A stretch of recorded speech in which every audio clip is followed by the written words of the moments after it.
Hi friends, అందరూ ఎలా ఉన్నారు? బాగున్నారా? అందరూ బాగున్నారు అనుకుంటున్నాను. ఈ రోజు దేవుని వాగ్దానంతో నేను మీ ముందుకు వచ్చాను. ఈ రోజు దేవుని వాగ్దానము కీర్తన గ్రంథము 66వ అధ్యాయము 19వ వచనము. నిశ్చయముగా దేవుడు నా మనవి అంగీకరించి ఉన్నాడు, ఆయన నా విజ్ఞాపన ఆలకించి ఉన్నాడు. మరి ఫ్రెండ్స్, ఈరోజు వాగ్దానం మరి అయితే దేవుడు ఈరోజు వాగ్దానం ఏమని ఇస్తున్నాడు అంటే, నిశ్చయముగా దేవుడు నా మనవి అంగీకరించి ఉన్నాడు అని. మరి ఎవరు సందేహిస్తున్నారో ఏమిటో నాకు తెలియదు, కానీ ప్రభువు దేవుడు స్పష్టంగా చెప్తుంది ఏంటంటే, నా కుమారుడా, నా కుమార్తె, నిశ్చయముగా నేను నీ మనవిని అంగీకరించి ఉన్నాను. నువ్వు ఏదైతే నా సన్నిధిలోకి వచ్చి కన్నీళ్లు పెడుతూ ప్రార్థించావో ఆ ప్రార్థన నేను అంగీకరించా. త్వరలో నీ జీవితంలో కార్యములు చూడబోతున్నావు అని దేవుడు స్పష్టంగా వాగ్దానం ఇస్తున్నాడు. మరి ఎవరు అవిశ్వాసంతో, ఎవరు గడగడమని వణుకుతూ ప్రార్థిస్తూ, అయ్యయ్యో నా దేవుడు నా మనల్ని అంగీకరించాడా, నేను తప్పు పాపం చేశాను దేవుని ఎదుట అని అనుకుంటున్నారు. అయ్యో నేను తప్పు చేశాను, అలాంటి వాడిని దేవుడు క్షమిస్తాడా అని అనుకుంటున్నారు. నాకైతే తెలియదు, కానీ దేవుడు చెప్తున్నాడు, నేను నీ పాపములన్నీ పరిహరించి ఉన్నాను, నీ మనల్ని నేను నా సన్నిధిని అంగీకరించి ఉన్నాను. త్వరలో నేను నీ జీవితాన్ని ఒక ఆనందకరమైన జీవితంగా మార్చనై ఉన్నాను. భయపడకుము, దిగులు చెందకుము, నేను నీ దేవుడనై ఉన్నాను.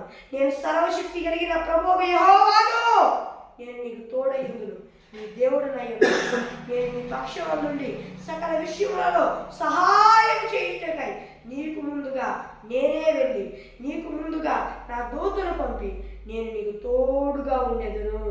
భయపడకుము, దిగులు పడకుము, నేను నీకు సహాయం చేసి వాడినై ఉన్నాను.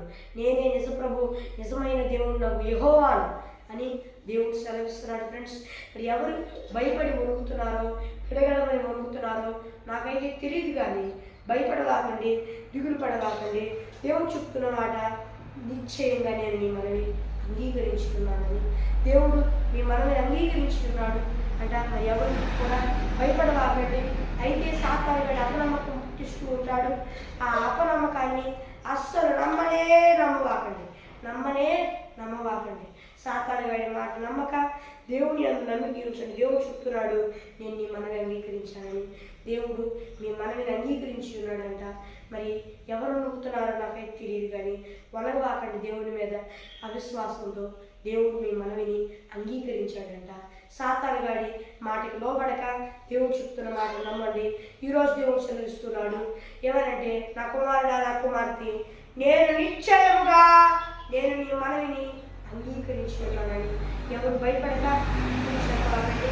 మరి ఫ్రెండ్స్, ఈరోజు దేవుని వాగ్దానము మరి చిన్న ప్రార్థన చేసుకున్నాం.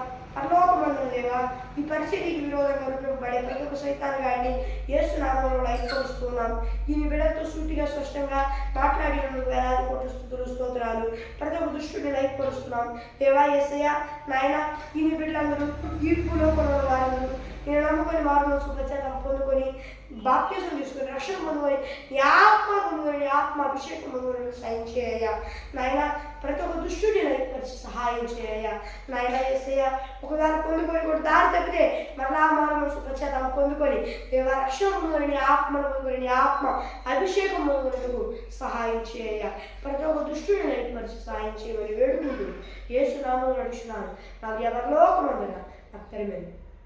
మరి ఫ్రెండ్స్, ఈరోజు నేను వాగ్దానము మరి మీ ప్రార్థన అవసరం కొరకు ఇక్కడ కనిపిస్తున్న +91 6305606 అనే నెంబర్కి కాల్ చేయండి.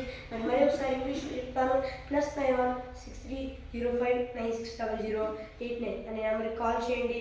మరి ఒక దేవుని వాగ్దానంతో మనం కలుద్దాం. అందువల్ల దేవుని కృపాసనం అందరికీ తోడైంది నడిపించుగా. ఆమేన్. Praise lord.